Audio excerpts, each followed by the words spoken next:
সামনে যাবো না। বৈধ ভোটার যতক্ষণ না লিস্টে উঠবে ততক্ষণ আন্দোলন জারি থাকবে। এটার জন্য কি আপনাকে দল থেকে কোনো রাজনৈতিক দল থেকে বলা হয়েছিল? না না, এটা জনসাধারণের কাজ। তাহলে আপনি এই ধরনের উস্কানিগুলো কেন? কোনো উস্কানিমূলক বক্তব্য নেই। কিন্তু বারবার যেটা মুখ্যমন্ত্রী তিনিও আজকে বলেছেন যে জানে না, বিনা তথ্যে উত্তর বক্তব্য দিয়েছে।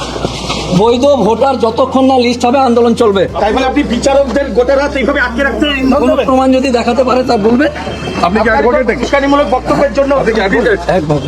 আপনি এই ধরনের অ্যাডভোকেট হয়ে এই ধরনের আচরণ আপনার এই ধরনের কোন কি ধরনের আচরণ? এই যে আপনি বৈধ ভোটার লিস্ট, বৈধ নাগরিকের লিস্টে যতক্ষণ না চলবে আন্দোলন চলবে গণতান্ত্রিক পদ্ধতিতে। দিয়েছেন চাইলেন না না না, কোনো দলের সাথে আমি না।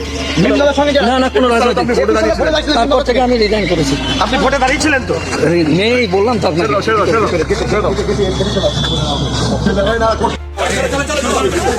দাদা আপনাকে পিসিতে নেওয়া হলো পুলিশ কাস্টডি কতদিন?